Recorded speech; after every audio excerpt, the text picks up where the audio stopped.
நீங்க சொன்ன மாதிரி ஊர்வசி அம்மாவுடைய அந்த கதாபாத்திரம் இந்த படத்துல இதுக்கு முன்னாடி அவங்க என்னென்னலாம் பண்ணாங்கங்கிறத வந்து ரெஜிஸ்டரே ஆகாத அளவுக்கு ஃப்ரெஷ்ஷாக கொண்டு வந்து கொடுத்துருக்குறாங்க. We all have some problem, எக்கனாமிக்காக இருக்கலாம், சோஷியோ எக்கனாமிக் சுச்சுவேஷன்ஸ், நிறைய டிஃப்ரெண்ட் சினாரியோஸ்லேருந்து நம்ம வரோம். பட் இப்போ சார் அவங்க தான் இப்போ நம்ம சேஞ்ச் ஏஜென்ட்ஸ். இப்போ நம்ம பேசுகிறோன்னா we also would have ஒரு பாத்தில் வந்திருப்போம். அது வந்து இவருக்கு என்னன்னா தொடர்ந்து வந்து இந்த குடிக்கு அடிமையாகி அது வந்து ஒரு மனநிலையை வந்து பாதிக்க வச்சு தன்னுடைய புலம்பலை தன் குடும்பத்தில் தன்னை சரியான ஒரு மரியாதை கிடைக்கல, யாருமே வந்து நம்மளை வந்து மதிக்க மாட்டாங்க, நம்ம தான் மூத்தவன், நம்மக்கிட்ட தான் ஒரு பெரிய கண்ட்ரோல் இருக்கணும், ஆனால் யாரும் அப்படி இல்லை. நம்ம ஒரு என்டையர் சொசைட்டியோட மனசாட்சியை வந்து தூண்டக்கூடியது வந்து நம்மளோட ஸ்டோரிஸ் மட்டும்தான்.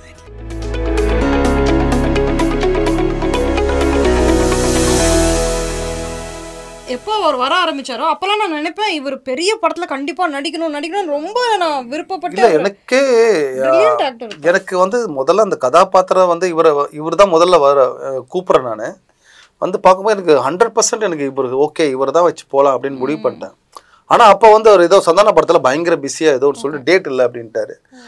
ஐயோ என்ன நான் இவ்வளோ உங்களை வச்சு தான் பண்ணலான்னு சொல்லிட்டு நான், ஏன்னா நம்ம இதில் மலையாளத்தில் இந்த ஷோபின் சேகர் இவனுங்கெல்லாம் வந்து நான் ட்ரை பண்ணிட்டேன், அவனுங்கெல்லாம் கூப்பிட்டு போடலாமா அப்படின்னு சொல்லிட்டுலாம் யோசிச்சுட்டு இருக்கேன். இவர் நம்ம தமிழ்லேயே 2-3 பேர்லாம் நான் ட்ரை பண்ணேன். ஸோ இதெல்லாம் செட் ஆவாங்களா அப்படின்னு சொல்லிட்டு ஒரு பயம் வந்துட்டு இவருக்கு பார்க்கறதும் எனக்கு ஓகே இவரை வச்சு பண்ணிடலான்னு தோணுச்சு. ஆனால் அவர் இல்லைன்னதுக்கப்புறம் என்ன பண்ணுறது எனக்கு ஒன்றும் புரியல. அதுக்கப்புறமா வேற ஒரு நடிகர் கூத்துப்பற்றையில் வந்து தயால்னு சொல்லிட்டு ஒருத்தர், அவரை வந்து கூப்பிட்டேன். அவர் வந்து எனக்கு அவருக்கு கரெக்டாக இருந்தது, பிடிச்சிருந்தது. சரி அவர் நடிக்க வச்சிடலான்னு சொல்லிட்டு அவர் கூட ரிஹர்சல் போக ஆரம்பிச்சிட்டேன். அவர் பண்ண பர்ஃபார்மன்ஸு முதல்ல என்னை வந்து இந்த ஒட்டுமொத்த படத்துலேயே என்னை வந்து ஃபஸ்ட்டு எமோஷன் பண்ணது, என்னை எமோட் பண்ணி அழ வச்சது அவர் தான். இந்த கேரக்டரை வந்து இந்த சீன் மொட்டைமாடி சீனை வந்து பேசும்போது ஸோ அவ்வளோ அற்புதமாக பண்ணார். சரி ஓகேன்னு எனக்கு ஒரு ஃபைனல் ஆச்சுன்னு திரும்ப உடனே மாறன் கிட்ட அந்த ஃபோன் வந்து, சார் அது கேன்சல் ஆகிடுச்சு சார், நானே வந்து பண்ணுறேன் சார், என் லைஃப் சார், நான் வந்து என்னோட வாழ்க்கை சார், நானும் ஆனந்தமி 3 பேர் சார், வில்லி பக்கம் தான் சார் நான் அப்படின்னு சொல்லி, சரி உன்னை திரும்பி உள்ளுக்குள்ளே வரணும்னு வைக்கிறது என்ன பண்ணுறது அப்படின்னு சொல்லிட்டு அப்புறம் அந்த அவர் நடிகர்கிட்ட ரெக்வெஸ்ட் பண்ணி சாரி சொல்லி, சார் அடுத்த ப்ராஜெக்டில் டெஃபினட்டாக ஒர்க் பண்ணலாம் அப்படின்னு சொல்லி அப்புறமா அவர்கிட்ட எக்ஸ்கியூஸ் கேட்டு அதுக்கப்புறம் இவர் உள்ளே வராரு. அப்படிதான் உள்ள வந்தாரு. ஆக்சுவலா அவர் வந்து எப்படியோ எல்லாருமே இந்த படத்துக்கு அப்புறமா ரிசம்லன்ஸ் வந்து நாங்க பார்க்க ஆரம்பிச்சோம். உங்களுக்கு மாறனுக்குமே ரிசம்லன்ஸ் இருக்கிற மாதிரி தினேஷ்க்கு மாறனுக்கும் ரிசம்லன்ஸ் இருக்கு. அந்த அளவுக்கு வந்து அது போர்ட்ரேட் பண்ணுச்சு, அந்த கதை வந்து நம்மளை போர்ட்ரேட் பண்ணுச்சு. நான் ஆரம்பத்திலேயே சொன்ன மாதிரி ஊர்வசி அம்மாவை எவ்வளோ காலமா நம்ம பார்த்துட்டு வந்திருந்தாலும் இந்த இடத்துல பேபிமா அப்படின்னு தான் மனசுல தோணுச்சே தவிர அவங்களோட பாஸ்ட் எதுவுமே மனசுல அந்த அவங்களோட சாரி செலக்ஷன்ஸ் கூட வந்துட்டு ரியலி அப்ரிஷியேட் தி காஸ்டியூம் டிசைன். அது கூட வந்து உண்மையிலேயே நான் அன்எக்ஸ்பெக்டட் தான். நான் ஏன்னா காஸ்டியூம் டிசைனர் ஏகாம்பரம் சொல்லிட்டு ஒரு வேலை செஞ்சுட்டு இருந்தான். நான் அவன்கிட்ட சொல்லிட்டேன் இந்த பீரியடு இந்த டைமில் நடக்குது இந்த மாதிரியான இது சில ஃபோட்டோஸ் ரெஃபரன்ஸ்லாம் எங்கள் பெரியம்மா ஃபோட்டோலாம் காமிச்சு அதெல்லாம் பண்ணேன். அப்புறமா ஷூட்டிங் ஸ்பாட்டில் சாரீ கொண்டு வந்து அவங்க கட்டிட்டு வரும்போது என்ன ஸ்டன் ஆகிட்டேன் நிஜமா. ஏன்னா என் பெரியம்மா அந்த சாரீ கட்டி நான் பார்த்துருக்குறேன், அந்த மாதிரி இருந்தது எனக்கு. என்னடா அது அப்படியே நிஜத்தை கொண்டு வந்து அப்படியே முன்னாடி நிறுத்திட்டான் அப்படின்ற மாதிரி எனக்கு அது கோஇன்சிடென்ட்டாக என்னன்னே சொல்ல தெரியல. எனக்கு அவ்வளோ ரியலிஸ்டிக்காக எனக்கு பார்த்த விஷயங்கள், இந்த ஃபங்க்ஷனுக்கு அவங்க கட்டியிருக்கிற அந்த பட்டுப்புடவையாக இருக்கட்டும், அப்படியே எங்கள் பெரியம்மா நான் நேரில் பார்த்த மாதிரியான ஒரு லுக்கை கொண்டு வந்து கொடுத்தான். அது அமைஞ்சது தான் அது உண்மையிலேயே. தினேஷோட மனைவி கேரக்டர் அது வாஸ் ஆசம். அந்த பொண்ணு வந்து இவன் வந்து அவங்க மனைவியை வாப்பா போப்பான்னு பேசுறதும், அவங்க வந்து பதிலுக்கு அதே மாதிரி வந்து பேசுறதும், அதுக்கப்புறமா அந்த கில்ட்டும் இருக்கு, அதே நேரத்தில் அந்த குடும்பத்தோட திரும்ப சேரணும் ஒன்றி போயிடணுன்ற மாதிரி இருக்கு. எல்லாத்தையுமே ஒரு விட்டு கொடுத்தலோட அந்த ஃபேஸ் அந்த செலெக்ஷன் எல்லாமே வாஸ் ரியலி ஆசம். அந்த கல்யாண வீட்டில் நடக்கிற அந்த ஒரு கலாட்டா அதுவும் வந்து எந்த கேரக்டருமே அங்கே வந்து நம்ம வந்து உயர்த்தி, ஏன்னா சூழ்நிலை தான் ஒரு மனிதனுடைய மனநிலைக்கு காரணம்னு சொல்ற மாதிரி அந்த இடத்துல அந்த சூழ்நிலை சரியில்லாததுனால ஏற்படக்கூடிய அந்த விஷயங்கள், ஒருத்தர் வார்த்தைகளால சாடிக்கிறது, அதை வந்து கண்ட்ரோல் பண்ண நினைக்கிறது, அதோட அடுத்த கட்டம் வந்து இவர் அந்த பொண்ணை கல்யாணம் பண்ணிட்டு வரும்போது அந்த அம்மாவோட நிலை, அந்த படியில் அவங்க இடிஞ்சு போய் உட்கார்றது, இதெல்லாம் அந்த அந்த வீட்டோட அமைப்பு கூட நல்லா இருக்கும். அது ரொம்ப நேச்சுரலாக இருக்கும். அது ஒரு வாசப்ப இருக்கிறதும் அந்த அந்த இடத்துல அவங்க விழறது போகிறது எல்லாமே ரொம்ப ஒரு அழகான ஒரு அமைப்பாக இருக்கும். இதுக்கப்புறமா அந்த அந்த அம்மா வந்து அவங்களுடைய கசின் வீட்டுக்கு போறாங்களா, அந்த கணவருடைய தங்கச்சி வீட்டுக்கு போறாங்க. அப்போ அங்க வந்து டிவி பார்த்துட்டு இருக்கும்போது இந்த அம்மா ரொம்ப கனெக்ட் பண்ணிப்பாங்க. அந்த டிவியில வந்து இது எனக்கு தெரியும், நான் தான் பண்ணேன் அப்படி இப்படின்னா சொல்லிட்டு இருக்கும்போது அந்த பசங்க அதை அழகா பேலன்ஸ் பண்ணுவாங்க. கூட இருக்கிற அந்த குட்டி பசங்க எப்படி சார் அந்த பசங்களை கூட நீங்க இப்படி போர்ட்ரே பண்ண முடியுது, இப்படி நடிக்க வைக்க முடியுது உங்களால? அதுல ஒரு 3 பசங்க வந்து என் தம்பி பசங்க தான். அந்த எழுந்து போறவன், கீழே உட்காந்துருக்க 2 கேரக்டர், அந்த பொண்ணு மட்டும் தான் வந்து வெளியில இருந்து எடுத்தது. ஏன்னா அவங்க பார்த்துருக்காங்க அந்த சீன் எடுக்க போறேன்னா கிட்டத்தட்ட நான் வீட்லயே போயிட்டு ஒரு 2 மாசமா 3 மாசமா வந்து ட்ரெயின் பண்ணிட்டே இருப்பேன். வீட்டுக்கு ஆஃபீஸ் வந்து வீட்டுக்கு போனா இன்னைக்கு அந்த சீன் பண்றோன்ட்டு அவங்க கூட வந்து படுத்துக்கிட்டு அதுல படுத்துட்டு இருக்க சீன்லாம் ஒன்று இருக்கும். அது ட்ரிம் பண்ணிட்டோம் ஆக்சுவலா. கொரட்டை விட்டுட்டு இருப்பாங்க, தூங்க விடாம பசங்கெல்லாம் எழுந்து பயங்கரமா அவங்க மூக்கெல்லாம் கிள்ளி விட்டுட்டு படுக்கிறது, இதெல்லாம் ஜாலியா இது எல்லாம் லென்த்துக்காக அதெல்லாம் போயிடுச்சுன்னு வச்சுங்களேன். இது அப்படியே ரிஹர்சல் மாதிரியே பண்ணுவோம். அவர் டைலாக் எழுந்ததும் சின்னவர் வந்து இவ்வளவு பெரிய ஆளா இருக்கீங்க, உங்களுக்கு யாரு பேபின்னு பேர் வச்சா அப்படின்னு சொல்லி பேசுறதுல இருந்து. ஸோ அது அவங்கள பார்த்ததுனால நான் அப்படியே ட்ரெயின் பண்ணி அவங்கள வந்து நடிக்க வச்சதுனால அது ஒர்க் அவுட் ஆயிடுச்சு. இவங்க அதே மாதிரி டிவியில வந்து பார்க்குற கேரக்டர்லாம் தன்னோட நெருங்கின தெரிஞ்ச மாதிரி சந்திரபாபுவை பார்த்துட்டு பெரியப்பா கூட வேலை செஞ்சிருந்தாரு. நிறைய தடவை வீட்டுக்கு வந்து கடன்லாம் வாங்கி போயிருக்காரு. அந்த விஷயங்கள்லாம் வந்து அதே மாதிரி அந்த குழந்தைய காட்டும் போது பேபிஸ் டே அவுட் காட்டும் போது அந்த பேபிஸ் டே அவுட் வந்து இந்த படத்துக்கும் என்ன கனெக்ட் அப்படின்றது வந்து ரொம்ப முக்கியமா நான் வந்து பாக்குறேன். அதுல ஒரு குழந்தை ஒரு நாள் அந்த குழந்தை வந்து தவறி வெளியே போயிடும். வெளியே போய் அந்த நடக்கக்கூடிய எல்லா விஷயங்களும் அந்த படத்தோட கதை. அதில் குழந்தை மாதிரி இவங்க அந்த இதே மாதிரி இந்த பேபியும் வந்து வெளியில கிளம்பி போயிடுறது. ஸோ அந்த ஒரு விஷயம். அதுக்கப்புறமா டைட்டானிக்கில் பார்த்துட்டு வந்து ரோஸ் உள்ள போறான், இது ஜாக்கு தண்ணிக்குள்ள மூழ்கி இறந்து போறான்றது. அது இவங்க ஒவ்வொரு நிமிஷத்துக்கும் ஒரு சேனலுக்குமே ஒரு சேனலுக்கு சுவிட்ச் போட்ட மாதிரி இவங்க சேனலுக்கு ஏற்ற மாதிரி ரியாக்ஷன் மாறிட்டு இருக்கு. சிரிக்கிறது, அலறது, காமனா பேசுறது அப்படின்ட்டு இவங்களுக்கு சேனல் ஏதோ ரிமோட்ல வந்து மாத்தின மாதிரி இவங்களோட கேரக்டர் மாறி இன்டெலிஜென்ட்டான பர்சன். அவங்க அவ்வளோ விஷயத்தை வாங்கிட்டு எல்லாத்தையும் டக்கு டக்கு அனலைஸ் பண்ணி ஒரு கிரிட்டிக் ஒன்று சொல்லிடுறாங்க. இப்ப நீங்க சொன்ன மாதிரி அந்த பேபிஸ் டே அவுட் அந்த சீனுக்கும் இவங்களுக்கும் இருக்கிற அந்த ஒரு கனெக்ஷன் சொன்னீங்க பாத்தீங்களா? சொல்லுவாங்க, அதாவது வந்து ஒரு எழுத்தாளரா இருந்தாலும் சரி, ஒரு இயக்குனரா இருந்தாலும் சரி, அங்க ஏதோ ஒரு இடத்துல ஒரு லூப் வச்சிருப்பாங்க. அந்த லூப் வந்து நம்ம கண்டுபிடிக்கிற இதுதான் வந்து அவங்க க்ளூ. அவங்க வந்து உங்களோட ஒரு ஆடியன்ஸோட மறைமுகமா பேசுற ஒரு விஷயம் அப்படின்னு சொல்லிட்டு இப்ப நீங்க வந்து அந்த லூப் வச்சு சொல்றது வந்து எனக்கு ரொம்ப ரொம்ப ரொம்ப சந்தோஷமா இருக்கு. அவங்க எப்படி இந்த கல்கத்தாக்கு போனதை வந்து நீங்க வந்து டே அவுட் அதை கனெக்ட் பண்றீங்க. அது பியூட்டிஃபுல் சார், ரொம்ப அருமை.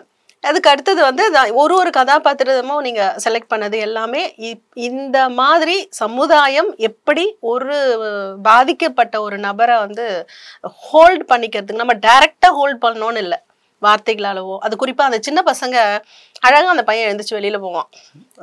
நீ ஏதோ பேசிக்கோ, அங்க இருந்து சேனல்ல மாத்த விட மாட்டேங்கிற, எந்த சேனல்ல மாத்தினாலும் அதை நீ கனெக்ட் பண்ணி பேசிக்கிற அப்படின்னு அப்படியே எழுந்திரிச்சு வெளியில போறது. அந்த மாதிரி ஒரு நம்ம பட்டும் படாமலும் அந்த ஒரு கதாபாத்திரத்தை நம்ம வந்து கனெக்ட் பண்ணிட்டே போனோம்னா இந்த மாதிரி நிறைய விஷயங்கள். எண்டில் கூட வந்து இந்த சின்ன பையனோட பிரஷ்ல வந்து பல்வலிக்கு இது வந்து ஐயோ ஆயா தெரியாம தொலைக்கிறேன், இரு கழுவி கொடுத்துறேன், கழுவிட்டு கொடுத்துட்டு எனக்கு வேணா நீயே வச்சுக்கோ. ரொம்ப சின்ன சின்ன விஷயங்கள் தான் அது. ஆனா அது வந்து எந்த அளவுக்கு சீரியஸ்னஸ் இருக்கு உங்களுக்குள்ள. இப்போ நான் கேட்குற கேள்வி வந்து இப்போ நெக்ஸ்ட் ஜென்ரேஷன் இந்த மாதிரி ஷார்ட் ஃபிலிம்ஸ் எடுக்கிறது, திரையுலகத்துக்குள்ள பயணிக்கணும் அப்படின்னு ஆசைப்படுற பசங்களுக்கு வழக்கமாக டிப்ஸ் நிறைய கொடுக்கலாம். இப்போ நீங்கள் சொன்ன இந்த ப்ரஷ் விஷயம், இந்த மறைமுகமா ஒரு நீங்க வந்து அது ப்ரீ பிளான்டா இருக்காது, பட் இதெல்லாம் எப்படி ஸ்கிரிப்டுக்குள்ள கொண்டு வர்றது? இது ஆன் ஸ்பாட்ல வருமா, இல்ல ஸ்கிரிப்டுக்குள்ள ஆல்ரெடி எங்கேயாவது ஒரு இடத்துல நினைக்கும் போதெல்லாம் எழுதி வைக்கிறது முக்கியமா? கட்டாயமா வந்து நினைக்கும் போது எழுதி வைக்கிறது ரொம்ப முக்கியமா நான் நினைக்கிறேன். சின்ன சின்ன நான் சொன்ன மாதிரி அந்த சின்ன சின்ன நியூசன்ஸ்லாம் இருக்கு இல்லையா, அது வந்து தோணும் போதே நம்ம அதை எழுதி வச்சுக்கிடும் போது அது எந்த இடத்துல பயன்படுத்தலான்றது ஒன்று இருக்கு. அது எந்த கதைக்குள்ள பயன்படுத்தலாம்னு ஒண்ணு இருக்கும். அது ரொம்ப சூப்பரான ஒரு விஷயம் தோணும். நம்ம அதை எழுதி நோட் பண்ணி வச்சுக்கிட்டா நாளைக்கு அதை பார்க்கும்போது இந்த இடத்துல இது வந்து மிகப்பெரிய ஒரு இடத்த சால்வ் பண்ணும். அந்த இடம் ஒரு கதையில் இருக்கக்கூடிய ஒரு கதாபாத்திரம் அது என்னமா பேசும், அதோடைய இது மீறாம அதுக்குள்ளேயே இருக்கிறது தான் வந்து ரொம்ப முக்கியமா நான் நினைக்கிறேன். அதுக்குள்ளேயே வந்து அப்படிதான் கன்ஸ்ட்ரக்ட் பண்ணும் அந்த கதைக்குள்ள அந்த கதாபாத்திரத்தை. அது ரொம்ப முக்கியமா நான் வந்து பார்க்குறேன். அப்படி இன்னொன்று, இந்த கதைக்குள்ள நம்ம கொண்டு வர ஒவ்வொரு கதாபாத்திரமுமே வந்து ஒரு முக்கியமான ஒரு ரோல். அட்லீஸ்ட் வந்து அது வர்றதுக்கான ஒரு நியாயத்தையாவது அதாவது பண்ணணும். சும்மா வந்தோம் போனோம் அப்படின்றது இல்லாம ஒரு கேரக்டர் நீ உள்ள கொண்டு வரீங்கன்னா அந்த கேரக்டர் எதுக்காக கொண்டு வர, அது என்ன பண்ணுது இந்த கதைக்குள்ள, அது ரொம்ப முக்கியமா நான் நினைக்கிறேன். அப்படி இல்லைன்னா அந்த கதாபாத்திரத்தை கொண்டே வர தேவையில்ல அப்படின்றது நான் நினைக்கிறேன். ஸோ அதான் முதல் படம் பண்றவங்களுக்கு எனக்கு தெரிஞ்சு எல்லாம் பயோகிராஃபியா வந்து ஒரு படத்தை பண்ணணும்னு அவசியம் கிடையாது. ஆனா தன் கூட வாழ்ந்துகிட்டு இருக்கிற கதாபாத்திரங்களை கொண்டு வந்து பிரதிபலிக்கிறது இருந்தது ரொம்ப நல்லா இருக்கும் அப்படின்னு நான் நினைக்கிறேன்.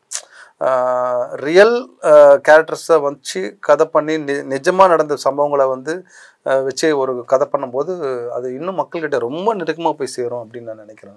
நிச்சயமா. ஸோ இன்னைக்கு ரொம்ப பெரிய ஒரு லென்த்தியாக நிறைய விஷயம் பேசியிருக்கிறோம். இந்த மாதிரி ஒரு கலந்துரையாடலில் ஒரு திருப்தின்றது ஒன்று இருக்குது இல்லைங்களா, அது எனக்கு ரொம்பவே மன நிறைவோடு இருந்தது. உங்களோட வேல்யூபிள் டைம் எனக்கு தெரியும் சார்.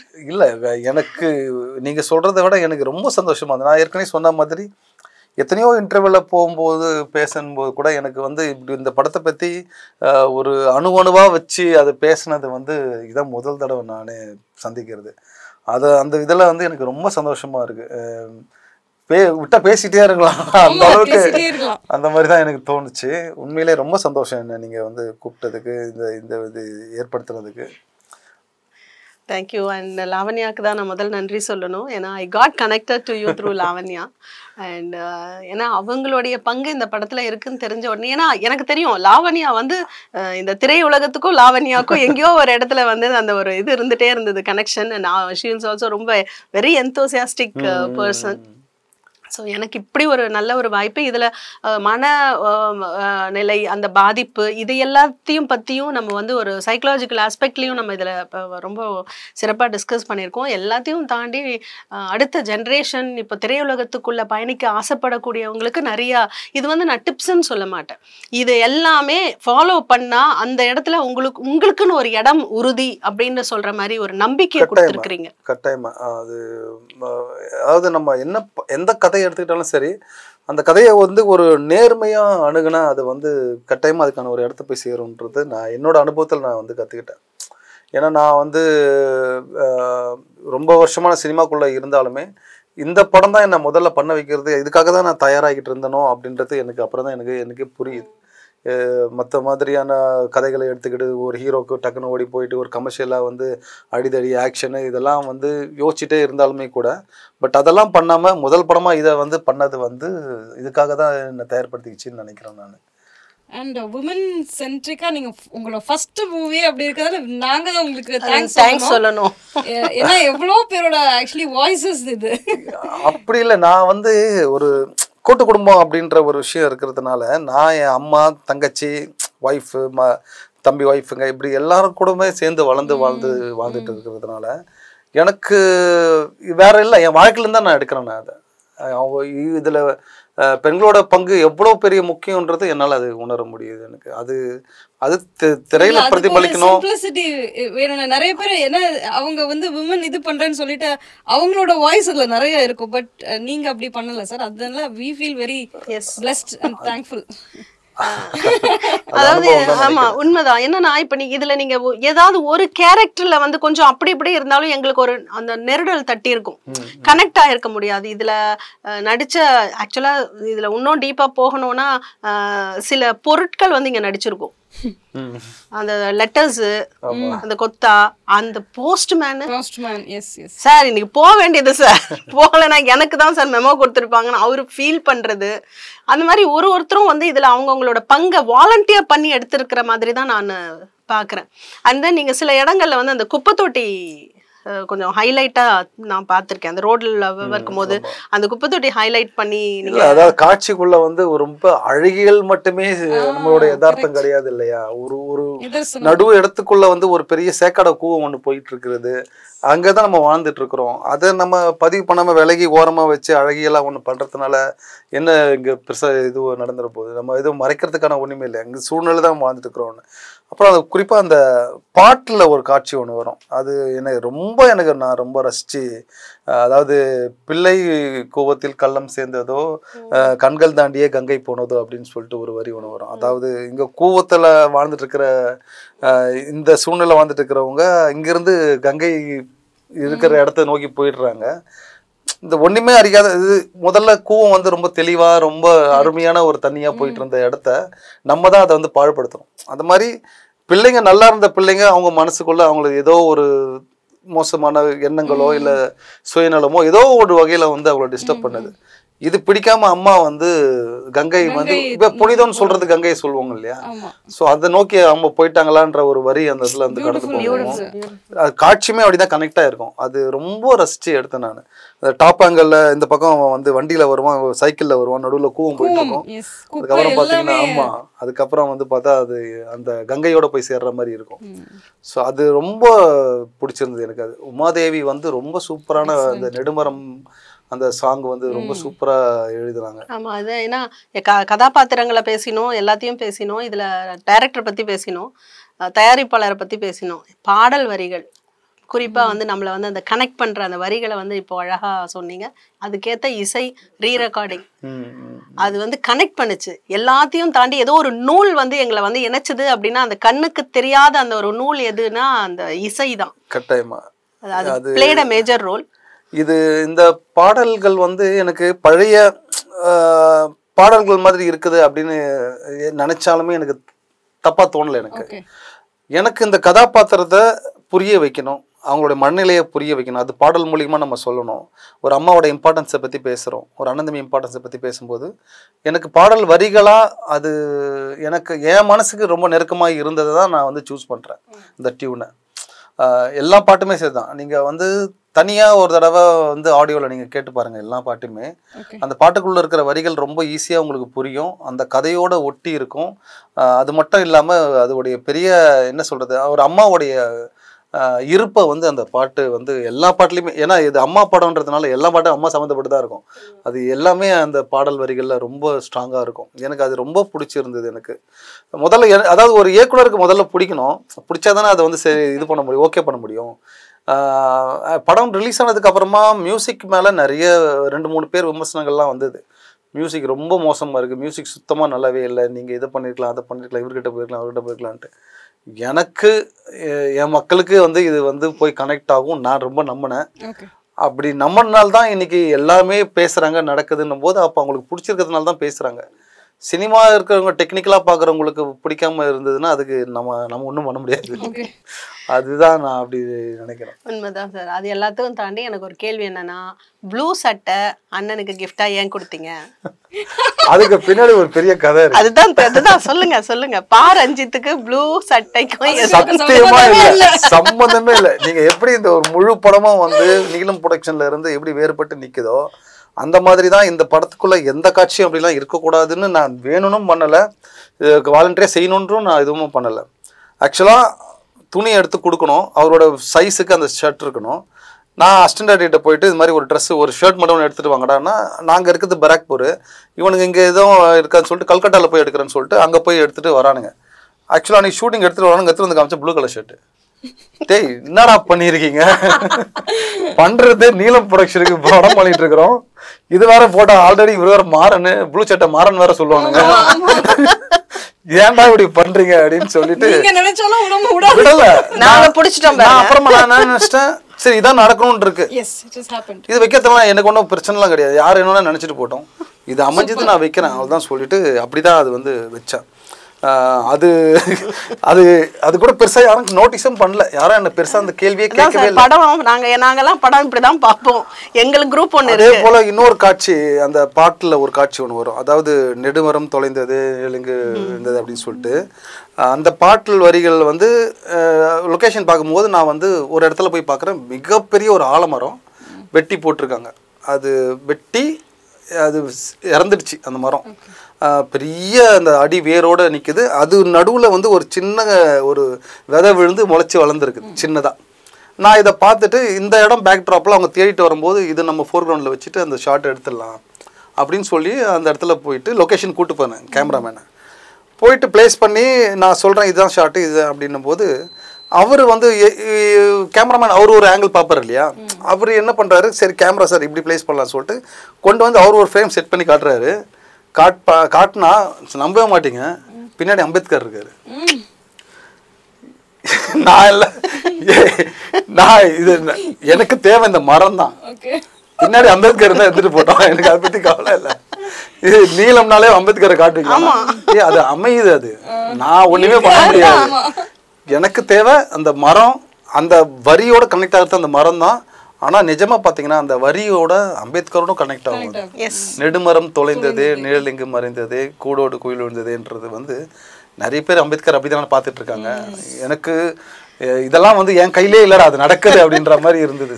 இது அமேசிங். ஏன்னா அந்த ப்ளூ ஷர்ட் பாக்குறேன், அதாவது கனெக்ட் ஆகுற டைம் வந்து அது ப்ளூ ஷர்ட்டால கனெக்ட் ஆகுறேன்னு வந்து இதை நான் அவர்கிட்ட கேட்கணும்னே முடிவு பண்ணி வச்சிருந்தேன்.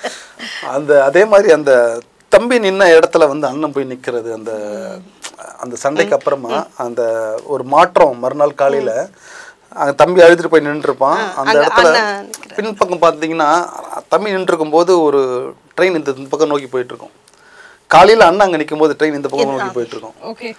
அது வந்து கோஇன்சிடென்ட்டாக வந்து ஒன்று அமையுது. அதாவது மனம் மாற்றம்னு ஒன்று இருக்கு இல்லையா, அந்த இடத்துக்கு அவன் வந்து நிற்கிறான் அப்படின்னு போனது திரும்ப வந்துட்ட மாதிரி ஒரு இதெல்லாம் வந்து நான் ரசிச்சுக்கிட்டது உள்ளுக்குள்ள. மக்களுக்கு அது ரசிப்பா தெரியுமான்னு தெரியாது எனக்கு.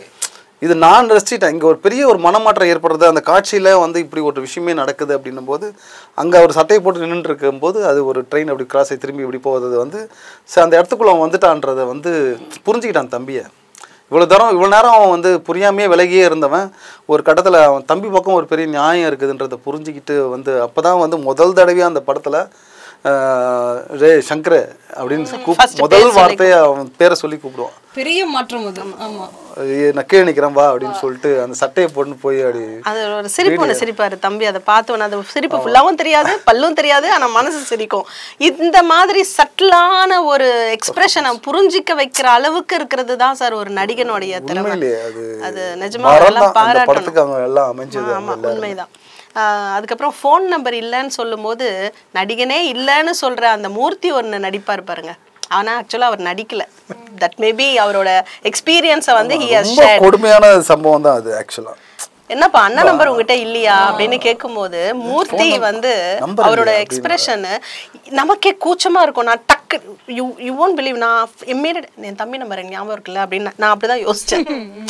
நல்லா ஞாபகம் இருக்குல்ல நமக்கு என்னோட பிரதர் நம்பர் அப்படின்னு டக்குன்னு எனக்கு அது தான் தோணுச்சு. ஏன்னா அது எவ்வளோ அசிங்கம் இல்லை, நம்ம வாடுற அந்த வாழ்க்கையில் வந்து போகிற அந்த வேகத்தில் வந்து நிறைய விஷயங்கள் நம்ம மறந்துடுறோம், இழந்துடுறோம், கவனிக்கப்படுறது கிடையாது. ரொம்ப சாதாரணமாக அதை கடந்து நம்ம போயிடுறோம். அதுதான் எனக்கு ரொம்ப கஷ்டமாகவும் இருந்தது. அந்த அதை கேட்கும்போது எனக்கே வருத்தமாக இருந்தது. என்னடா இவ்வளோ தூரம் ட்ராவல் ஆகி வந்துட்டுருக்கீங்க, தொலைஞ்சிட்டா கூட எப்படி கனெக்ட் பண்ணிப்பாங்க, நம்ம தம்பி நம்பர் அண்ணன்கிட்ட கிடையாது, அண்ணன் நம்பர் தம்பிக்கிட்ட இல்லாமல் இப்படி ஒரு ட்ராவல் இவனுக்கு உள்ளே நடக்குது அப்படின்றது அவருக்கு அப்படியே ரொம்ப அதிர்ச்சியாகிடும். இதில் வந்து தம்பி ஷேமாக ஃபீல் பண்ணுவார். அதான் அந்த தினேஷ் கேரக்டர் வந்து ரொம்ப ஷேமாக ஃபீல் பண்ணுவார். அது அதே மாதிரி வந்து சார் எங்கே சார் அந்த உருளைக்கிழங்கு பிரியாணியை பிடிச்சிங்க சார், அது உண்மையாகவே நாங்களாம் நார்த்துலலாம் இருக்கும்போது அது ரொம்ப கொடுமை சார். அது உனக்கு அது சீன் ஞாபகம் இருக்காமா? ஐயோ அது ஆலு பிரியாணி, ஆலு பிரியாணி, சிக்கன் பிரியாணி தான் ஆலு பிரியாணின்னுவான். ஆமாம், ஆளுக்கு ஒரு பிரியாணி அது பிரித்து எடுத்துகிட்டு போயிட்டு யாராவது இவருக்கு எப்படியாவது சாப்பாடு சோறு கிடச்சிடாதான்ற ஒரு பெரிய ஏக்கம் இருக்குல்ல. ஏன்னா நம்ம ஆளுங்களுக்கு பொதுவாகவே 3 வேளை நீங்கள் வேறு ஏதாவது கொடுங்க, ஆனால் ஒரு வேளை எனக்கு சோறு கொடுத்துருங்கன்ற ஒரு பெரிய மைண்ட் செட்டு நம்மளுக்கு சவுத் இந்தியனுக்கு எப்படியுமே. அதனால போகிற இடம்லாம் பூரி இருக்குது, சப்பாத்தி இருக்குது, அது இருக்குது, இது இருக்குன்னா சோறு கிடையாது. சோறை எல்லா விதத்துலையும் சொல்லி பார்ப்பான். அன்னம், பூவா, ரைஸு, சோறு எல்லாமே சொல்லி பார்ப்பான். நீ என்ன சொன்னாலும் கிடைக்கலன்ற மாதிரியே இருக்கும். அது உண்மையிலேயே அது ஃபேஸ் பண்ணுற ஒரு பெரிய பிரச்சனை தாங்க. அதில் ஒரு காமெடி வச்சது வந்து it was so beautiful. Aloo பிரியாணின்னு சொன்னோன்னா ஆளுக்கு ஒரு பிரியாணி அப்படின்னு தெளிவா வேற சொல்லிட்டு என்னப்பா இதையே கோழியவே காணோன்னு அப்படி கையை விட்டு தேடும்போது ஒரு பெருசா இருக்குன்னு எடுத்து கடிப்பாரு, கடிச்சு உருளைக்கிழங்கு தூக்கி செவிட்டி வச்சுட்டு அது வந்து அந்த அந்த மனநிலை இருக்கான்ல அவனுக்கு, அந்த குடிகார மனநிலைக்கு ஏதாவது ஒண்ணு தேவைப்படுதுன்னா கடிக்கிறதுக்குன்னா அது என்னன்னா அது உருளைக்கிழங்கு தான் எல்லாம் தெரிஞ்ச மாதிரி போயிட்டு அடியா வாங்கிட்டாரு, எல்லாம் தெரிஞ்ச மாதிரி அப்படின்னு சொல்லி நல்லா இல்லாத எப்படி நல்லாகிற மாதிரி தின்றான் பாரு அப்படின்னு சொல்லிட்டு போயிட்டு நாய்க்கு கொண்டு போய் வச்சிருவாரு. ஆமா. அப்புறம் அவர்கிட்ட சரக்கு இருக்கான்னு கேக்குறது, இங்க வந்து வைன் ஷாப் எங்க பாருதுன்னு அப்படின்னு உடனே இவரு வெக்கப்படுவாரு. என்னன்னா இது வந்து யதார்த்தம், யதார்த்தத்தோட உச்சகட்டம்னு கூட நான் சொல்லுவேன். ஆமா ஆமா உண்மைதான் அது. ஏன்னா ரூம்ல வந்து அவரோட சரக்கு எடுத்து மிலிட்டரி கேம்ப் சொல்லிட்டே போவார் இவரு. இந்த மாதிரி வந்து எதுவும் டச் மட்டும் எதுவும் பண்றாதீங்கப்பா, பொருளுக்கெல்லாம் டச் பண்ணாதீங்க, கம்முன்னு காலையில எழுந்துருங்க, நான் வந்து கூப்பிட்டு சொல்லிட்டு போன உடனே எல்லாத்தையும் தேடி பார்ப்பான். இந்த கேரக்டர் அந்த மிலிட்டரி சட்டையை எடுத்து ஹேங்கர்ல தூக்கி போட்டு இவன் சட்டை காய வச்சு எதை பத்தியும் கவலைப்படாம தன்னுடைய சுயநலமாவே யோசிக்கக்கூடிய ஒரு கேரக்டர் சார். அது வந்து எது பண்ணக்கூடாதுன்னு சொல்றாங்க நம்ம அதை பண்ணணும்ன்ற. அதே போல அந்த போட்ல தங்க வச்சுட்டு போற அந்த சீக்வன்ஸும் சரிதான். அந்த இடத்துலயும் வந்து திரும்ப குடிச்சிட்டு எழுந்து உட்காரது, அது 2வது தடவை எழுந்துக்கும் போதே எல்லாருக்குமே புரிஞ்சிச்சு, ஓ இந்த கேரக்டர் திருப்பி கத்த போகுது, திட்ட போகுது அப்படின்னு சொல்லிட்டு. அது ஒண்ணு. இதுக்கு அடுத்தது வந்து குழந்தை பிறந்ததுக்கு அப்புறமா அந்த ஐஸ் பிரேக்கிங் மொமெண்ட்டை வந்து தினேஷ் பண்ணியிருப்பாரு. அவங்க அன்னிக்கு கால் பண்ணிட்டு சொல்றது, இவர் வந்து இதை கொஞ்ச நாளாவே ப்ராக்டிஸ் பண்ணிட்டு வந்துட்டு இருக்காரு அண்ணாவோட டிராவல் பண்ணி. பட் அண்ணி அந்த காலை எடுத்துட்டு போனை கட் பண்ணதுக்கு அப்புறம் ஒரு சிரிப்பு ஒன்று, சார் எங்க சார் நீங்க ஆர்டிஸ்ட் எல்லாம் எடுத்தீங்க? அது ரஞ்சித்துக்கு ரொம்ப பிடிச்ச சீனுங்க. அந்த சான்ஸே இல்லை சார், நான் ரொம்ப கனெக்ட் ஆன சீன். அதாவது பெரிய கில்ட்டினஸ் நம்மளால வந்து ஒரு அன்னிக்கும் சரி பெரிய பிரச்சனை சண்டை போட்டு அதெல்லாம் நடந்து மரியாதை இல்லாமல் பேசியிருக்கு, இந்த விஷயம்லாம் நடந்திருக்கு. ஆனால் தனக்கு குழந்தை பிறந்த விஷயத்த வந்து அன்னிக்கிட்டேயும் சொல்லணும் அப்படின்ட்டு எடுத்ததுமே வந்து அண்ணன் நல்லா இருக்கார் அண்ணி, நான் சங்கர் பேசுகிறேன், கோகுல் எப்படி இருக்காங்க அப்படின்லாம் விசாரிச்சுட்டு எனக்கு குழந்தை பிறந்திருக்கு அண்ணி, நான் இப்போ என் மேலே உங்களுக்கு கோபம் இருக்கும், மன்னிச்சிடுங்க அண்ணின்னு சொல்லிட்டு சொல்கிறது வந்து அவங்க அப்படியே அமைதியாக கேட்டுட்டு அவரை ஃபோனை கட் பண்ணி சிரிக்கிறது வந்து அந்த கேரக்டரோட பயங்கரமான ஒரு ஃபுல்ஃபில்னஸ். அதாவது அவங்களுக்கும் மச்சனங்கிட்ட வந்து ஒரு மரியாதை இருக்குதுன்றதை ஃபீல் பண்ணுற இடம். இவனுக்குமே வந்து அது வரைக்கும் ஒரு மாதிரி ஈகோவாக நின்று நம்ம என்ன பண்ண போகிறோம், எல்லாரும் ஒன்று சேர்ந்து தானே இருக்கணும், அண்ணனை மட்டும் வந்து பேசிட்டா மட்டும் பத்தாது இல்லையா, எல்லாரும் ஒன்று சேர்ந்தா தானே இதுவாக இருக்கும்ன்றது பேசுகிற இடம். இது இந்த ஜாயின்ட் ஃபேமிலியில் மட்டுமே இருக்கிற ஒரு இது சார். ஏன்னா அந்த பொண்ணு குழந்தை பிறந்து ஹாஸ்பிட்டலில் இருப்பா, அவள் சொல்லுவான் உன் பொண்ணு இங்கே நல்லா தான் இருக்கு, எல்லாம் அவங்க அத்தைங்க கையில் சௌகரியமாக படுத்துட்டு இருக்குன்னுவான். அப்போது அது ஷீ கனெக்டட் எல்லாங்கிறத அழகாக சொல்கிறது, இதெல்லாம் தான் அந்த மறைவு, இதெல்லாம் இந்த ஜாயின்ட் ஃபேமிலிக்குனே உள்ள ஒரு ஒரு அழகு. அது ரொம்ப டீட்டெயிலாக எடுத்து ரொம்ப சூப்பராக இருக்குது அந்த விஷயங்கள்லாம் நீங்கள் எடுத்து அது பேசுறது. அதாவது படம் பண்ணதை விட இப்போ நினைக்கும் போது தான் நீங்கள் சொல்லும் போது இன்னுமே எனக்கு வந்து ரொம்ப சந்தோஷமாக இருக்குது. திரும்ப நம்மளால இப்படிலாம் ஒன்று பண்ண முடியுமான்றதே ஒரு பெரிய சந்தேகமாகவே இருக்கு. நீங்கள் சில படங்கள் வந்து இந்த மாதிரி ஒரு பதிவு சார், அது உங்களுடைய அடையாளம். இந்த உங்களுடைய இது முதல் படமாக இருக்கலாம், ஆனால் நீங்கள் இந்த படத்துக்காக தான் நீங்கள் இத்தனை நாள் ட்ராவல் பண்ணியிருக்கீங்கிற அந்த ஒரு விஷயம் வந்து உங்களையே திரும்பி பார்க்க வைக்கிறது. அதே மாதிரி மூர்த்தி சாரும் அந்த இவங்க 2 பேர்கிட்ட பேசுகிற ஒரு சீன் இருக்கும். அதாவது எனக்கு அப்பயே தெரியும், நீங்கள் தனித்தனியாக பேக் எடுத்துகிட்டு வரும்போது தெரியும் உங்களுக்குள்ள பிரச்சனை இருக்குன்னு சொல்லிட்டு ஒரு சீன் இருக்கும். அண்ணன் தம்பி எல்லாருக்கும் ஈஸியாக கிடச்சிட மாட்டாங்கப்பா, எனக்கெல்லாம் இருந்தோம் நாங்கள் கூட சேர்ந்து வாழ முடியல, நீங்கள்லாம் ஒன்றா இருந்து இப்படி பிரிஞ்சு வாழ்கிறீங்க அப்படின்ட்டு. வாழ்க்கை ஒரே வாழ்க்கை தான், எந்த அளவுக்கு மனுஷ குணம் வந்து ரொம்ப மோசமானதோ அந்த அளவுக்கு ரொம்ப நல்லதையும் செய்யும் அப்படின்னு சொல்லி ஒன்று பேசுவார். அது அட்வைஸ் பண்ணுற மாதிரி சொல்ல மாட்டார், அப்படியே போகிற போக்கில் அப்படி சொல்லிட்டு போவார். அது ரொம்ப முக்கியமாக நான் அது பார்க்குறேன், அப்படி தான் நான் பார்க்குறேன். ரொம்ப மூர்க்கமான ஒரு மனநிலை இருக்கக்கூடிய மனிதனும் வந்து ரொம்ப மென்மையான ஒரு மனநிலைக்குள்ளே போகிறவன் தான் வந்து நம்ம அது ரொம்ப சூப்பராக பண்ணியிருந்தார் அவர். ஸோ ஒரு முழுமையாக முழுமையா இருக்கு, பேசுனது முழுமையா இருந்தாலும் ஐயோ முடிய போதே அப்படிங்கிற மாதிரியான ஒரு நினைவும் எனக்கு வருது. ஏன்னா இந்த படத்தை பத்தி பேசணும்னா எவ்வளவும் பேசிட்டே போகலாம். இப்போ உங்க மூலமா, ஏன்னா டைரக்டா எங்களை மாதிரி ஆடியன்ஸ் ரசிகர்கள் வந்து அவங்கள டைரக்டா கனெக்ட் பண்றது ரொம்ப குறைவுங்கிறதுனால காஸ்டியூம் டிசைனராக இருக்கட்டும், மியூசிஷியனாக இருக்கட்டும், நடிகர்களாக இருக்கட்டும், அங்கே அந்த அசிஸ்டன்ட் டைரக்டர்ஸ் நிறைய பேர் வந்து அவங்களுக்கெல்லாம் என்னோட நன்றிகள். ஏன்னா அங்கே இருக்கிற ஒரு பொருள் அத்தனை சாவி பாவம் எங்கேருந்து கலெக்ட் பண்ணாங்களோ தெரியல. ஸோ அதெல்லாம் வந்து அவங்களோட பொறுப்பு இல்லையா, சாவியை கலெக்ட் பண்ணணும், அங்கே வச்சுட்டியாப்பா. ஏன்னா இவர் என்னதான் மைக்கை பிடிச்சி கத்திக்கிட்டு இருந்தாலும் அவங்க அதை கரெக்டாக பண்ணியிருக்கணும். அந்த அளவுக்கு வந்து எல்லாரோட பேக் கண்டினியூட்டி, 2 பேரோட பேக் வந்து த்ரூ அவுட் கண்டினியூட்டி வச்சுக்கிட்டு இருக்கணும், ஒரு மிஸ் ஆகாமல் தண்ணியில போடுறது பேக்கோட எல்லாமே அசோசியேட். ஆமாம், எனக்கு வந்து தினகர்லாம் வந்து தினகர் மைக்கேல் இப்போ போகமிடுமைக்கு தூரமில்னு ஒரு படம் வந்து அது மைக்கேல் அவனும் தான் கோடேட்டராக கூட ஒரு படம், எல்லாம் ஒரே டீம் தான். அவங்களாம் வந்து பெரிய சப்போர்ட்டாக இருந்தாங்க. அதாவது ரிஹர்சல் பண்ணுறதுல இருந்து கேரக்டரைசேஷனாக. இன்னொன்று சொல்லணும்னு நினச்சேன்னா, இந்த குழந்தை இவங்களுடைய குழந்தை பருவம் ஒன்று காமிச்சிருக்கும் ஃப்ளாஷ்பேக்கில். கிட்ட பார்த்தீங்கன்னா எல்லாருடைய முகமும் அவங்க கூட ஒத்து போகிற மாதிரியே இருக்கும். எல்லாரும் முகமே தினேஷ் மாதிரியே இருப்பான் பையன், அந்த பெரிய அக்கா மாதிரியே இருக்கும் பொண்ணு, மாறன மாதிரியே இருப்பான் பையன். ஸோ இது நான் அது பர்டிகுலராக அப்படி இருக்கணுன்றதுக்காகவே வந்து இது பண்ணியிருந்தேன். அப்புறம் இன்னொரு காட்சியை வந்து இதுக்காக நீக்கிட்டோம், லென்த்துக்காக. அது வந்து ரொம்ப அழகியலாக நான் மனசை ரொம்ப பிடிச்சி வச்சுருந்த காட்சி எனக்கு. அது என்னென்னா, இவங்க அந்த ட்ரெயினில் ட்ராவல் பண்ணுறாங்க இல்லையா, அப்போ அம்மாவை பற்றியான ஒரு நினைப்பு வரும்போது இந்த ஒரு பஞ்சபூதங்களையும் கனெக்ட் பண்ணுற மாதிரி, நிலம் நீர் காற்று இப்போ இது எல்லாத்தையும் கனெக்ட் பண்ணுற மாதிரி தினேஷ் வந்து இப்படி பார்த்துக்கிட்டே வருவான். பார்த்தா பெரிய நீர்நிலைகளாக இருக்கும். அவ கட் பண்ணால் அம்மா வந்து தலையில் தண்ணி ஊற்றுவாங்க, தண்ணி ஊற்றி அவனை குளிப்பாட்டுவாங்க, பசங்கள்லாம் உட்காந்துருக்கும். அதே மாதிரி மாறன் இந்த பக்கம் வந்து அவர் இப்படி பார்த்துட்டே போகும்போது அங்கே வந்து ஒரு காடு பற்றி எரிஞ்சிட்ருக்கும். அப்போ வந்து தீபாவளி கொண்டாடுவாங்க எல்லாம் குழந்தைங்களோட எல்லாம் சேர்த்து எல்லாம். அதே மாதிரி இவங்க காற்று வந்து இவன் மேலே பயங்கரமாக மோதும். அப்போ வந்து அம்மா என்ன பண்ணுவாங்க, அங்கே ஃபேனை திருப்பி வைப்பாங்க. ஒவ்வொரு நினைவுகளும் வந்து காற்று, நீர், நிலம்னும் போது அந்த குங்கும மஞ்சள்லாம் வச்சு உட்காந்துருப்பாங்க அம்மா வாசப்படிக்கு. அது மாதிரி இதுவும் அதுவும் கனெக்ட் ஆகி போயிட்டு வரும். ஆனால் இது வந்து வெளிப்படையாக சொல்ல மாட்டோம், நம்ம ஒரு குறியீடு மாதிரி தான் இருக்கும். அது இந்த 5 பூதங்களும் வந்து அம்மாவோட சேர்ந்தது அப்படின்னு சொல்லிட்டு அது ஒரு அந்த டைம் மியூசிக்கோடு இருக்கும்போது அது கொஞ்சம் லென்த்தாக பார்த்தவங்க யாருமே அதை பற்றி பேசவே இல்லை. யார் பார்த்தாலும் பேசலை அந்த படத்தை. அதாவது முன்னாடி நம்ம போட்டு காட்டும்போது அந்த சீனை சரின்னு சொல்லிட்டு லென்த்துக்காக அது தூக்கினது அது பெரிய ஒருத்தம் தான். எனக்கு ரொம்ப நான் மனசுக்குள்ள ரொம்ப பிடிச்சிருந்தது. எனக்கு அம்மாவை இதை விட வேற எதுவும் காட்ட முடியாது. இப்போ யூடியூப்ஸ்ல வந்து சில காட்சிகள் திரைப்படத்துல இருந்து நீக்கினாலும் யூடியூப்ஸ்ல அது ரிலேட்டட் சீன்ஸா விடுறாங்க. அது ரொம்ப சின்ன பிட்ன்றதுனால நான் அது இது பண்ணல. மற்றபடி இப்பெல்லாம் 3 நிமிஷம் 2 நிமிஷம் கூட விடுறாங்க சார். நாங்கெல்லாம் பார்க்க காத்துட்டு இருக்கோம். தயவு செஞ்சு அதை யூடியூப்லயாவது டெலிட்டட் சீன்ஸ். அந்த கோர்ட் வாசல்ல வேற இன்னொன்னு வந்து நீங்க அது கிளைமேக்ஸ் பாத்தீங்களா டெலிட்டட் சீன்ஸ்ல? எது சார் அது? அந்த பாம் பிளாஸ்ட் ஆகி பிடிக்கிற சீக்வன்ஸ் நீங்க அதை பார்த்துருக்க மாட்டீங்க. டெலிட்டட் சீன்ஸ்ல கிளைமேக்ஸ் வேற ஒன்று, இன்னொரு கிளைமேக்ஸ் இருக்கும். ஆக்சுவலாக வந்து அந்த ரவுடிங்க உள்ளே கூட்டு போனாங்க இல்லையா, இதில் வந்து இப்போ இருக்கிறதுல வந்து உள்ளே வச்சு லாக் பண்ணிட்டு அம்மா போயிடுவாங்க. போனதுக்கப்புறம் அவங்க பூட்டு போட்டிருக்கோம், தட்டிட்டு இருப்பானுங்க. அந்த மாதிரி தான் இதில் இருக்கும்.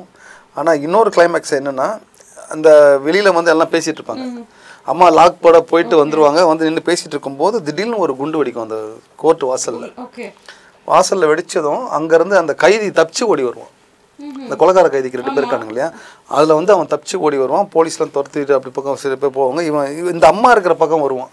இதை பார்த்துருவாங்க. அந்த ஒரு பெரிய ஒரு இது ஸ்மோக்காக இருக்கும். அது உள்ளேருந்து அவன் ஓடி வரும்போது தடுக்கி கீழே விழுவான். விழுந்தால் கட் பண்ணால் பார்த்தா அம்மா அந்த காலை பிடிச்சிட்டு இருப்பாங்க. அவனை காலை பிடிச்சிக்கிட்டு நைனா விடாதீங்கடா இவனாடே விட்டா வந்து இன்னும் நிறைய குடும்பத்தை கெடுப்பான், வாடான்னு கத்துவாங்க. அவன் திமிரி இருப்பான். தினேஷ் படி வந்து அவன் மேலே பிடிப்பான். பிடிச்சி அங்கே 2 பேருக்குள்ள கடிச்சு சண்டை போடுவாங்க. தினேஷை போட்டு அவன் வந்து கழுத்தை நெரிப்பான். அப்புறம் மாறன் வந்து அந்த தினேஷை காப்பாற்ற ட்ரை பண்ணுவான். அப்புறம் போலீஸ்லாம் ஓடி வந்து பிடிச்சி அவனை திருப்பி பிடிச்சிருவாங்க. அம்மா வந்து பிடிச்சி கொடுத்துருவாங்க அவனை தப்பிக்க விடாம. மூர்த்தி சார் அங்கே ஒரு ரோல் பண்ணியிருப்பாரு. ஸோ அப்படி ஒரு கிளைமேக்ஸ். அப்போதான் வந்து அந்த போலீஸ்காரன் வந்து அம்மா கிட்ட வந்து பேபி பான்னு சல்யூட் அடிப்பான். அடிச்சு கேப் எடுத்து தலையில போட்டு அந்த சீன் ரொம்ப சூப்பராக இருக்கும். 2மே நல்லா இருந்தது. அப்புறமா சரி ரொம்ப எதார்த்தத்தை தாண்டி வெடிகுண்டு அப்படின்லாம் போக வேணான்னு சொல்லி அதை நீக்கிட்டு இந்த இதை வச்சோம். டெலிட்டட் சீன்ஸ்ல இருக்காது வேணா நீங்க பார்க்கும்போது. ஏன்னா இது இந்த மாதிரி இது அதாவது ஒரு படம் வந்து ஓகே அது இவ்வளவுதான் டைம் 2.5 மணி நேரமோ 2 மணி நேரமோ ஒரு படம்னு முடிச்சாலும் கூட எவ்வளவு விஷயங்கள் இருக்கு இல்லையா? இப்ப ரசிகர்கள் இன்னைக்கும் சினிமா ரசிகர்கள் இருக்காங்க சார். ஒரு ஹீரோ பின்னாடி போறது வந்து சினிமா ரசிகர்கள்னு நான் ஒத்துக்க மாட்டேன். சினிமாவாவே ரசிக்கணுங்கிறது தான் எனக்கு. காட்சிகள் அதுல இருக்கக்கூடிய விஷயங்கள் எல்லாம் அந்த மாதிரி தான் நான் இதை பாக்குறேன். கேரக்டரைசேஷனை ரசிக்கிறதுங்கிறது இப்ப இது அந்த ஒரு வார்த்தை தான் இன்னைக்கு இந்த டிஸ்கஷனுக்கு கொண்டு வந்திருக்கு. அந்த அம்மாக்கு மனநிலை சரியில்லைன்னா கூட இருந்தவங்களுக்குலாம் மனநிலை சரியா இருந்ததா? That was my point. நம்ம அங்க டிஸ்கஸ் பண்ணும்போது நான் சொன்னதே மெயினா. பட் நம்ம சைக்கியாட்ரிஸ்ட் வந்து அது இல்ல அப்படின்னு சொல்லிட்டு அவர் வேற கண்ணோட்டத்துல சொன்னாரு. பட் எல்லாருக்குமே இன்ஃபேக்ட் நான் முக்கியமா பதிவு செய்ய நினைச்சது வந்து போலீஸ் அவர் அடிக்கிறாருல்ல, இதெல்லாம் நம்ம வந்து ரொம்ப சாதாரண விஷயமா எடுத்துட்டோம். பட் அதுவுமே ஒரு இல்னஸ் தானே. இன்னொருத்தரை துன்புறுத்தி அவங்க ஆக்சுவலி விக்டிம்ஸ் அவரை போட்டு அடிக்கிறாங்க. ஏன்னா பள்ளிட்டு போட்ட பாதிப்பு அந்த மாதிரி தூங்கிட்டு வந்தவனை எழுப்பி ஏடாகுடமா வந்து பேசிட்டு அவங்களா வந்து பண்ணிட்டு போன அந்த கோபம் இருக்குல்ல, அந்த கோபத்தை வேற யார் மேல காட்டுறது? அவங்க மேல காட்ட.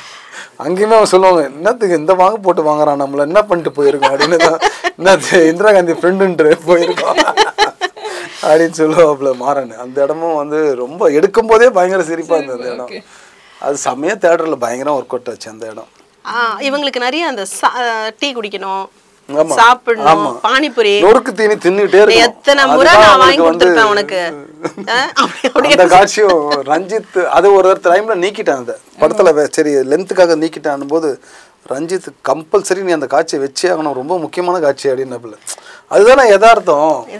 சின்ன குழந்தை எவ்வளவு அடம் பிடிச்சிருப்போம் அம்மா கிட்ட, எப்படிலாம் நம்ம ஏமாத்தி வாங்கி சாப்பிட்டுருப்போம். அத வந்து அவங்க திருப்பி பண்றது இருக்குல்ல, அது ஒரு பழிக்கு பழியா பண்றது. நீ கேட்டதெல்லாம் வாங்கி கொடுக்கல நானு அப்படிங்கிற போது அது தியேட்டர்ல வந்து ரொம்ப ரசிச்சாங்க அந்த சீக்வென்ஸ். உண்மையிலே ரொம்ப பானிபூரி சீன் அந்த பொண்ணு கிட்ட கொடுத்து நீ அளவுக்கு தயங்குவா ஃபர்ஸ்ட் அதை வாங்கிக்கிறது. இவன் மாறன்ட்ட கொடுக்கும்போது எனக்கு வேணாம் ஒரே இது கடுகண்ண அப்படின்னு அந்த இடமும் சரி ரொம்ப இன்னைக்கு ஒரு முழுமையான இந்த ஒரு நிகழ்ச்சிக்காக உங்களோட வேல்யூபிள் டைமையும் விட்டுட்டு எங்களுக்காக வந்து இவ்வளவு தூரம் நீங்க பேசுனதுக்கு ரொம்ப ரொம்ப இல்லை, நான் தான் நன்றி சொல்லணும். அதாவது இந்த படத்தை இவ்வளோ தூரத்துக்கு நீங்க புரிஞ்சுக்கிட்டு இப்படி இது வரைக்கும் கேட்காத கேள்விகள்லாம் கேட்டு என்னோட நிறைய பேச வச்சு இந்த படத்தை பற்றி திரும்பவும் அதுக்குள்ளே போய் வாழ்ந்துட்டு வர மாதிரி ஒரு சூழ்நிலை ஏற்படுத்தி கொடுத்துட்டீங்க. அது நான் தான் உங்களுக்கு பெரிய நன்றி சொல்லணும். Thank you sir. தேங்க்யூ லாவண்யா. இன்னைக்கு இது உங்களோட ஐடியா இல்லைன்னா இது ரொம்பவே சாத்தியமே படாது. இன்னும் அப்கமிங் டேஸில் உங்களோட இதே மாதிரியான விஷயங்கள் நிறைய நம்ம டிஸ்கஸ் பண்ணணும் அப்படின்னு நினைக்கிறோம். உங்ககிட்ட இருந்து இதே மாதிரி படம் நான் சொல்லலை, ஆனால் உங்ககிட்ட இருந்து நிறைய படங்கள் வந்து சின்ன சின்ன அழகான விஷயங்களோட நாங்கள் எதிர்பார்க்கிறோம். கட்டாயமா அப்படிதான் நானும். அதாவது மக்களை ஏமாத்தாம அவங்கள வந்து தியேட்டருக்குள்ள வந்தா ரசிச்சுட்டு சிரிச்சுட்டு போனோம், அப்படிதான் பண்ணணும்னு எனக்கு ஆசை. ஏதாவது ஒரு மாற்றம் அவங்க லைஃப்ல இந்த படம் பார்த்துட்டு இதை நான் ஆக்சுவலி சேஞ்ச் பண்ணிட்டேன், பெருசா ஒன்றும் பெரிய மாற்றம் ஒன்றும் இருக்க வேண்டாம். இந்த படம் வந்து எனக்கு அப்படி நிறைய பேர்கிட்ட இருந்து அந்த மாதிரி ஃபோன் கால்ஸ் வந்தது இந்த படத்து மூலிமா. அதாவது ஒரு அண்ணன் தம்பி சண்டை போட்டுட்டு பேசாம இருந்தவங்க நாங்கள் பேசினதா ஃபோன் பண்ணி எனக்கு பேசினாங்க. அம்மா கிட்ட சண்டை போட்டு வந்தவன் திரும்பி பேசினதா எனக்கு ஃபோன் பண்ணி சொன்னாங்க. அம்மாவுக்கு ஏதோ ஒரு பொருள் வாங்கி கொடுத்தேன், கம்பல் வாங்கி கொடுத்தேன்னு சொன்னாங்க. இந்த மாதிரி நிறைய ஃபோன் கால்ஸ் வந்தது. இந்த படம் எல்லாத்தையும் தாண்டி வெற்றி அடைஞ்சது இல்லை வந்து ஃபிலிம் ஃபெஸ்டிவல் போயிட்டு அவார்டு வின் பண்ணிச்சு, இதெல்லாம் எதுவுமே எனக்கு பெருசாக தெரியல. இப்படி மக்கள்கிட்ட ரொம்ப நெருக்கமாக போய் சேர்ந்து இதுலேருந்து ஒரு விஷயத்தை அவங்க எடுத்துக்கிட்டாங்கன்றது தான் நான் எனக்கு ரொம்ப பெரிய அங்கீகரிச்சது தான் எனக்கு ரொம்ப மிகப்பெரிய அங்கீகாரமாக நினைக்கிறேன். தேங்க்யூ ரொம்ப நன்றி. ரொம்ப thanks for you. And thank you ma'am. நீங்க இவ்வளோ சார் சொன்ன மாதிரி in detail you have gone with so much of passion. So you have taken நிறைய டைம் எடுத்து நீங்க படம் பார்த்து நோட் பண்ணி you have asked so many questions. அது எதுவும் மறக்காம வேற கரெக்ட்டா கேக்குறாங்க. நோட்ஸ் கூட கையில எதுவுமே இல்ல, அவங்க மைண்ட்ல இருந்தா எல்லாம் டக்கு டக்குன்னு கேட்டுட்டு இருக்காங்க. அந்த அளவுக்கு ரசிச்சிருக்காங்க படம் பார்த்து. So we have to thank you. I thank you so much. Thank you so much ma'am. Thanks. Thank you so much for the team also.